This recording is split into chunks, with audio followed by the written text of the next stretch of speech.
Hi guys, this is Narayan गुजर और स्वागत है आपका अपने यूट्यूब चैनल EBNG एकेडमी में। हम स्टार्ट कर रहे हैं क्लास 12th इकोनॉमिक्स की लेक्चर सीरीज़।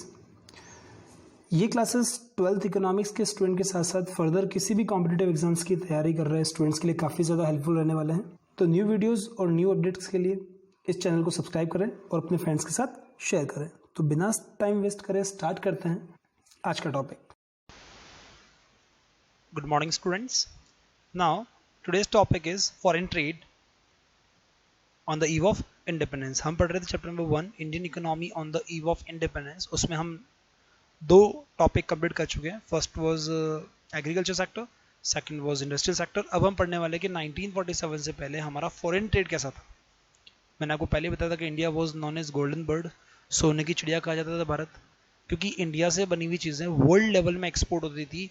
हमारे यहाँ से बनी हुई चीज़ें वर्ल्ड लेवल के पर्सन यूज़ करते थे। इसका मतलब एक्सपोर्ट और इंपोर्ट में इंडिया का उस टाइम बहुत अच्छा रोल था ब्रिटिशर्स के आने से पहले।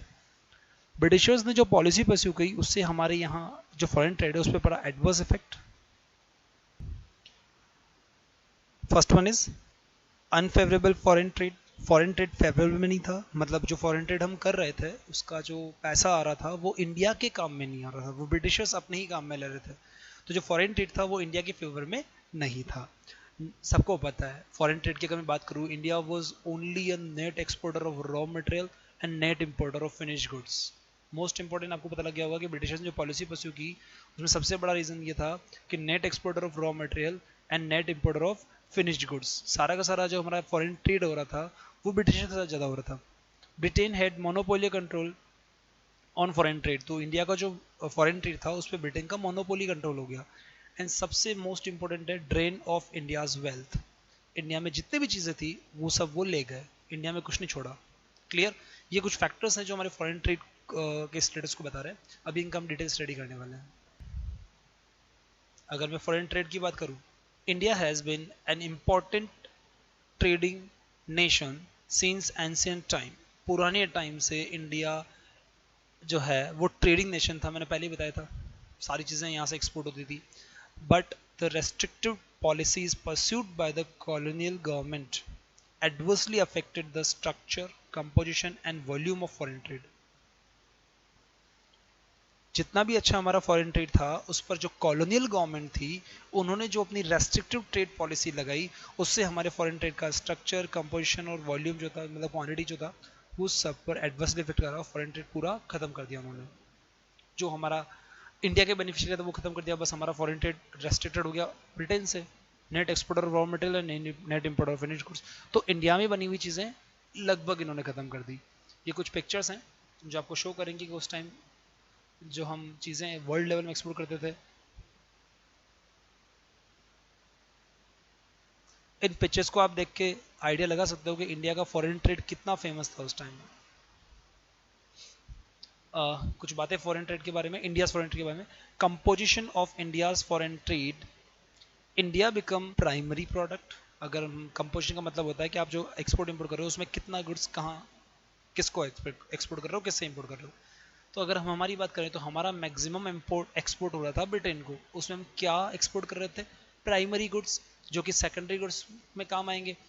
Primary product such as raw silk, cotton, wool and all. Clear? And importer of finished consumer goods, और ये रॉ मटेरियल वहां जाकर जो फिनिश गुड्स बनता था उसको हम लोग परचेज करते थे, तो वो हमारे लिए इंपोर्ट था, जैसे like cotton, silk, woollen cloth etc.. Capital goods है ना, light machine etc.. Capital goods यहाँ बनने नहीं दिया ब्रिटिशर्स ने कभी भी।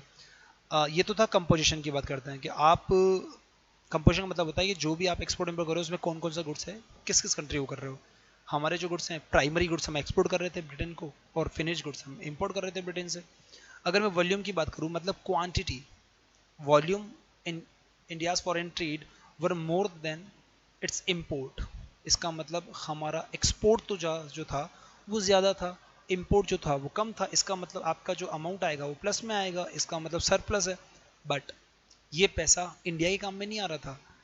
But so there was a large export surplus direction. तो कंट्री के पास फॉरेन ट्रेड से पैसा बच रहा था, बट उसको काम कौन में ले रहे थे? ब्रिटिशर्स ही काम में ले रहे थे। This refers to the countries we are trending with Britain maintain a monopoly over India's export and import. इसका मतलब ये है कि हमारा जो फॉरेन ट्रेड है उस पर ब्रिटेन का मोनोपोली कंट्रोल हो गया।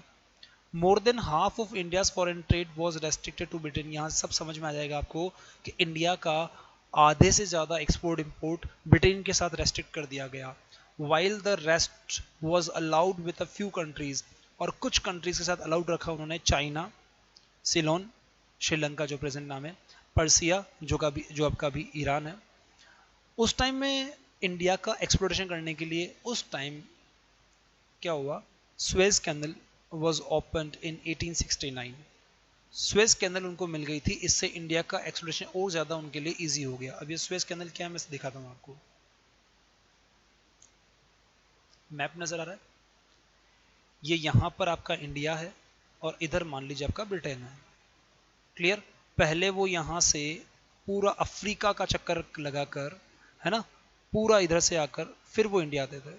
कितना लॉन्ग रूट करना पड़ता था, क्योंकि उनको ये नहीं पता था कि यहाँ पे कुछ आर्टिफिशियल वाटर पाथ है। अफ्रीका और इन दोनों के बीच में, यहाँ से उनको बीच में 1869 अगर हम बात करें, 1869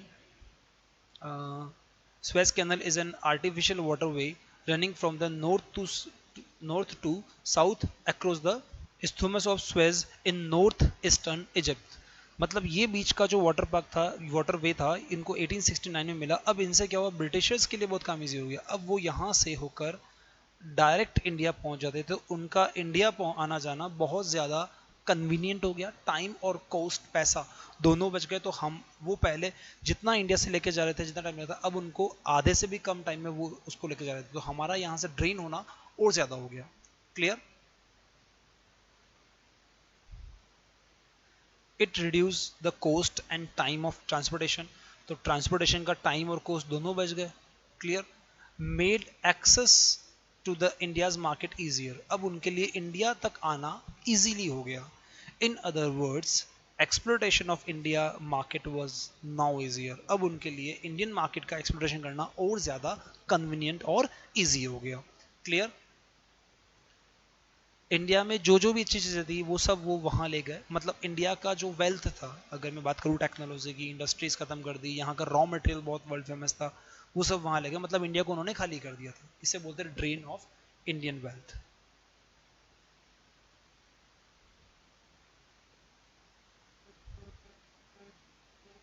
India's foreign trade generated huge export surplus. जो हम एक्सपोर्ट इंपोर्ट कर रहे पैसा बच रहा था, but this surplus came at huge cost to the country's economy as it lead to the drain of Indian wealth.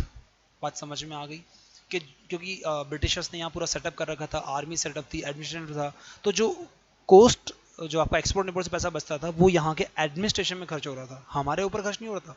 और एडमिनिस्ट्रेशन किनका, इंडिया को रूल करने के लिए उनके खुद का एडमिनिस्ट्रेशन था, उस पर वो पैसा खर्च हो रहा था। Clear. The export surplus was used for, export surplus कहाँ कहाँ use, first making payment of for the expenses incurred by an office set up by the colonial government in Britain। मतलब ब्रिटेन में जो ऑफिस सेटअप थे या India में जो office setup थे, उनके सारे खर्चे इस पैसे से जा रहे थे। Expenses on war fought by Britain. World war हुआ था, वर्ल्ड वॉर में इंडिया को पार्टिसिपेट नहीं करना था, बट यहाँ ब्रिटेन थी तो यहाँ के जो आर्मी थी उनको ले गए, यहाँ के लोगों को भी। Import of invisible item services, जो हम बाहर से इम्पोर्ट, यहाँ के जो भी लोग हैं उनके लिए बाहर से कोई डॉक्टर आ रहा है, बाहर से कोई सर्विसेज आ रही है, उनका पैसा भी इंडियन इकोनॉमी से खर्च हो रहा था। इसका मतलब इंडिया का जो एक्सपोर्ट सरप्लस था उसका जो पैसा है वो यहाँ एक्सपेंस हो रहा था। मतलब अगर देखा जाए तो सरप्लस है, इकोनॉमी के लिए बहुत अच्छी बात है कि वो फॉरेन ट्रेड सरप्लस में, बट वो पैसा हम यूटिलाइज नहीं कर पा रहे थे, वो ब्रिटिशर्स ही यूटिलाइज कर रहे थे। ये कुछ रीजन से इंडियन इकोनॉमी के बैकवर्ड रहने की। तो अभी तक हमने क्या देखा, इंडस्ट्रियल सेक्टर देख लिया, एग्रीकल्चर सेक्टर देख लिया, फॉरेन ट्रेड देख लिया। क्लियर। Thank you.